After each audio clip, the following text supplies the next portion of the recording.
انا ما كنتش كويسه، ولكن انا ما كنتش بقول اسباب. تمام.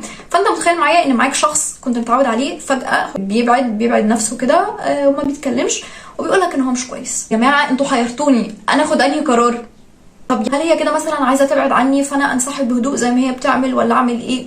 وانا دايما مؤمنه ان مفيش حد بيحكي الحكايه كامله، مش عشان هو مش عايز يحكيها كامله، لا عشان مش هيعرف. مش فكره ان احنا بنخاف من القرار على قد خوفنا من لوم تبعيه القرار. ومش ده قرارك يا حبيبي، انا اقسم بالله عارفه ان ده قراري، ولكن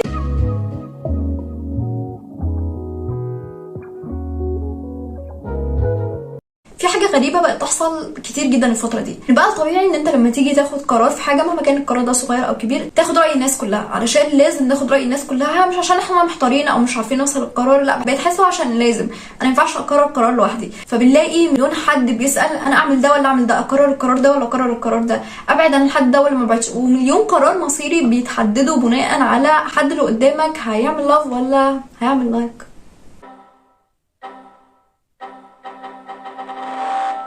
لو احنا هنسمي الحاجه دي استشاره، لان انا بالنسبه لي ملهاش اي اسم تاني غير انه شخص بيستشير المحيط اللي حواليه.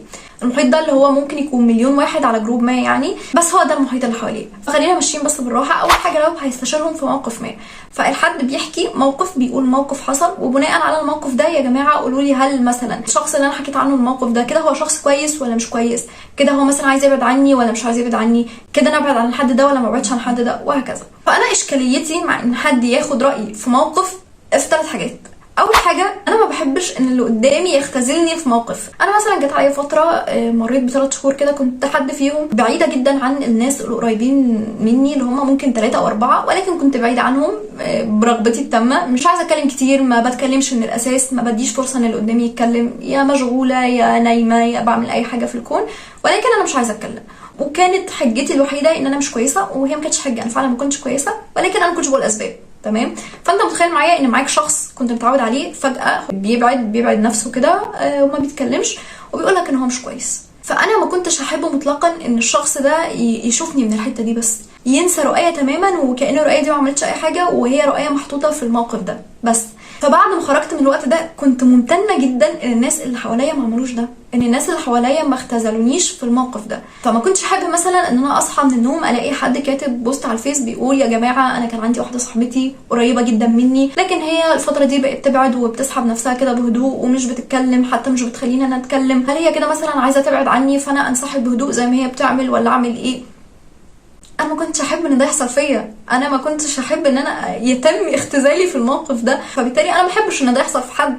انا ما بحبش ان حد قدامي يختزل شخص هو عارفه في موقف، لان انا كشخص انت بتاخد رايي في حاجه انا مش عارفه الحد اللي انت بتتكلم عنه، مش عارفه شخصيته او طبعه او حتى الظروف اللي بيمر بيها، فبالتالي وجهه نظري هتبقى ايه؟ جافه جدا. انا دايما مؤمنه ان مفيش حد بيحكي الحكايه كامله، مش عشان هو مش عايز يحكيها كامله، لا عشان مش هيعرف، عشان مش كل الحكايات بتتحكي كامله. يعني مثلا شعورنا ما بيتحكيش، انا مهما وصفت شعوري انا ما اقدرش احكي شعوري بشكل كامل، برضو شعوري مش هيوصلك بنسبه 100%. فليه اجيب حد من بره الليله كلها يقول لي ايوه الحد ده فعلا وحش او الحد ده حلو؟ ليه؟ مش هتبقى لذيذه لو حصلت فيك بشكل عام، فبرضو مش لذيذ انك تعملها في حد. تاني نوع من انواع الاستشارات دي لو اتفقنا على ان تسميتها استشاره، هو ان شخص يستشير او ياخد راي اللي حواليه في قرار مهم من قرارات الحياه. انا بالنسبه لي قرارات الحياه المهمه هم 3 قرارات: هدرس ايه، هتجوز مين، هشتغل في ايه. ففي الاول كون ان حد يستشير امه لا اله الا الله دي كلها في قرارات من القرارات المهمه، دي حاجه مريبه جدا وبتبقى بشكل مبهم قوي. مثلا في حد متقدمني بس هو عايش في ارياف، فانا اتجوز في ارياف ولا عايش في مدينه؟ حاجه مبهمه، فين التفاصيل؟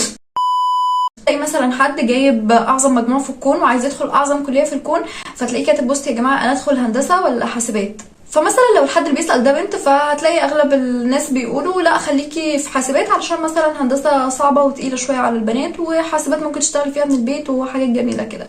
وحبه كده هيطلعوا يقولوا لا طبعا ازاي تضيعي مجموعك كده، انت عارفه انا بنت خاله عمتي دخلت حاسبات زيك وكانت جايبه هندسه ومهمك جدا ان هي ضيعت المجموع بتاعها، فلا ما تضيعيش مجموعك وادخلي هندسه. تلاقي اللي كاتب البوست تعديل يا جماعه انتوا حيرتوني، انا اخد انهي قرار؟ طب يعني مثلا الحد ده وهو بيكتب البوست بيبقى مقتنع ان كل الالاف من البشر دي هيتفقوا على قرار واحد. طب مثلا لو افترضنا ان كل البشر دول اتفقوا على قرار واحد، مع ان ده مستبعد جدا، هل القرار ده هو ده القرار الصح؟ طب الصح ده هل الصح بالنسبه للشخص هو نفس الصح بالنسبه لي؟ اصل الصح بعيدا عن الدين معاييره مختلفه جدا. طب هل الصح ده مناسب معايا انا؟ طب اللي قدامي عارف انا ايه المناسب معايا؟ اصلا اللي قدامك ما يعرفكش انت شخصيا، ما يعرفش اي حاجه عنك. مش المفروض ان العالم كله يبقى قاعد جنبك وانت بتاخد قرارك المصيري؟ لان العالم كله انت ما تعنالوش شيء. يعني الناس كلها اللي انت بتسالها انت ما تعنالهاش شيء من الاساس. عادي هما مش فارق معاهم لو قالوا لك مثلا ندخل هندسه ولا ندخل حاسبات، هما حياتهم ما اتغيرتش، هما مش فارق معاهم. انت كشخص مش فارق معاهم، انت كشخص افتراضي بالنسبه لهم. طب يا سيدي شكرا كفايه. فانت لا تعني لهم شيء من الاساس. اوعي والنبي اضربها على بقها الوليه دي. طيب احنا ليه اصلا لما بنيجي ناخد قرار مصيري في حياتنا بنبقى متوترين للدرجه دي، وبنبقى عايزين ان احنا نستشير اكبر عدد ممكن من الناس عشان ناخد القرار الصح؟ واحنا بيبقى عندنا مشكلتين. اول مشكله ان احنا بنبقى شايفين ان احنا المفروض ناخد قرار صح. ده مش حقيقي، مش حقيقي ان انت المفروض تاخد قرار صح. هو مين كل قراراته في الحياه صح؟ احكم حد في الكون قراراته في الحياه مش صح. في قرارات بتطلع صح وقرارات بتطلع غلط، ومفيش ازمه ان قراراتك تطلع غلط، مفيش ازمه مطلقا. اصل انت مش بتنجم ومش مطلع على الغيب، فطول ما انت مش مطلع على الغيب مش مطالب منك ان انت تاخد قرارات صح بنسبه 100%. احنا مشكلتنا الازليه وانا معاكم مش فكره ان احنا بنخاف من القرار على قد خوفنا من لوم تبعيه القرار. يعني مثلا انا خدت القرار ده وقررت ان انا هدرس الحاجه دي بكامل ارادتي، بعد سنه 2 اكتشفت ان الحاجه دي مش مناسبه معايا، فكل المحيط اللي حواليا هيقول كلمه واحده: هو مش ده قرارك؟ يا حبيبي انا اقسم بالله عارفه ان ده قراري، ولكن انا انسان عادي قررت قرار وطلع غلط، فايه الازمه؟ ليه بتلومني دلوقتي؟ في ناس من كتر خوفها من فكره انها هتتلام على القرار ده او ان القرار ده هتكون هي مسؤوله عنه قدام المجتمع وقدام الناس اللي حواليها، بتخلي غيرها يقرر لها عشان يشيل بس مسؤوليه لوم القرار ده. فانا هروح لبابا وماما قرروا لي انا هدرس ايه، فلما يقرروا انا هدرس ايه واروح ادرس في الحاجه دي وما انجحش فيها، اجي اقول لهم انا ما نجحتش في الحاجه دي عشان ده كان قراركم انتوا.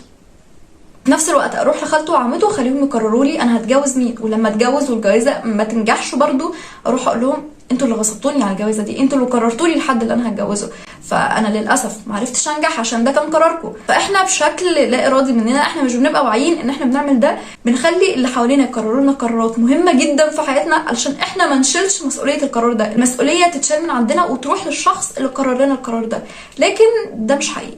ده للوهله الاولى هيبدو حقيقي قدام الناس، يعني حقيقي ان انت هتقعد طول الوقت تقولي ان دي ما كانتش مسؤوليتك، ان الجوازه دي ما كانتش مسؤوليتك، ان الدراسه دي ما كانتش مسؤوليتك انت، ان الشغل ده ما اشتغلتوش بارادتك اصلا. طول الوقت هتبقى بتبرر الحاجات دي للناس والمجتمع والبيئه اللي حواليك، كل الحاجات دي تمام. بس احنا بننسى ان انت مسؤوليتك فرديه قدام ربنا.